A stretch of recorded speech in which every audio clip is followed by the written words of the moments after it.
the anonymous Raw general manager. Now, what can be said about this other than he was anonymous and he was a Raw general manager? He was not part of the hacker group Anonymous, nor was he part of physical general managers. Okay, so this started in 2010 when they were going through general managers like water, because WWE felt there had to always be an on-screen authority figure, which they still feel today, because they can't get away from that because they're not very creative. So they created an anonymous Raw general manager, and there was a laptop on a podium next to the announce desk where there would be a ding and the lights would flash, and then Michael Cole would read what it said. Michael Cole's also a heel at this time, so he was getting booed anyway, so you might as well let him get booed more.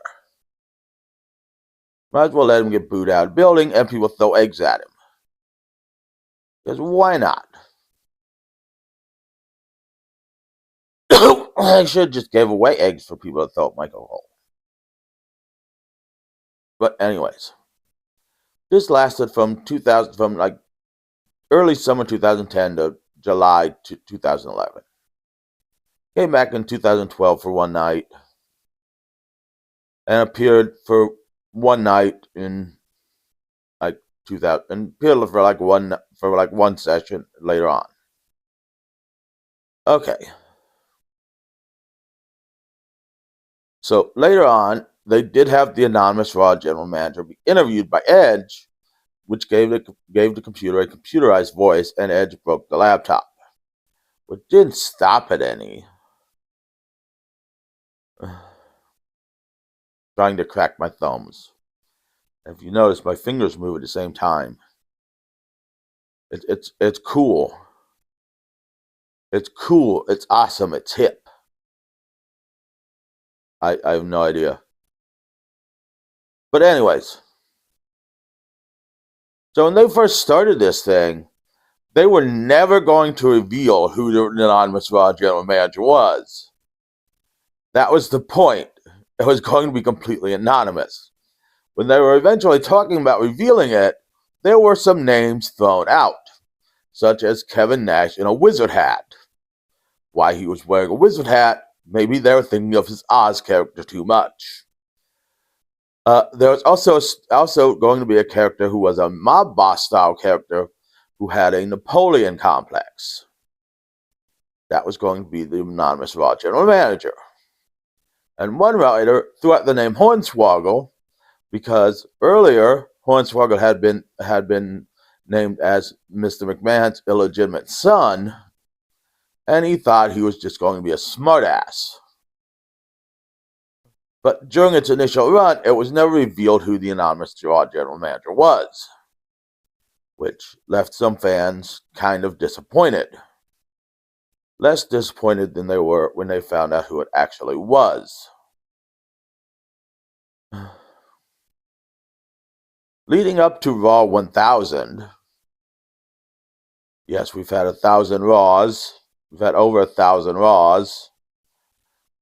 Leading up to Raw 1000, they had various general managers take over the show for a show.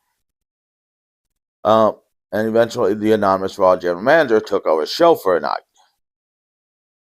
And this is when it was revealed who it actually was. And it was revealed to be Hornswoggle under the ring with a laptop sending these messages. So they took the sarcastic idea from a writer, and that was the stupidest thing, and they made it a reality. Because Vince McMahon is a child who I think secretly does acid. So that's who it was revealed to be. So now you can see why this is my St. Patrick's Day episode. Because it was revealed to be a leprechaun.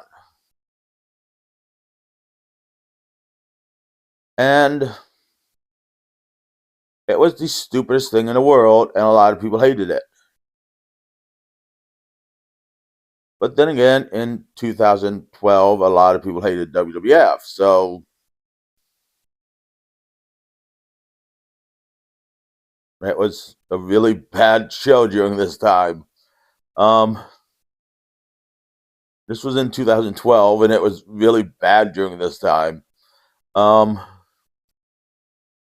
Pretty soon, the Authority came in, which was like the corporation if it had been neutered. And more people tuned out than ever. And so I really don't have anything else to say at this time. Join me later in the week for my St. Patrick's Day movie review, Snake Out of Compton. See you then.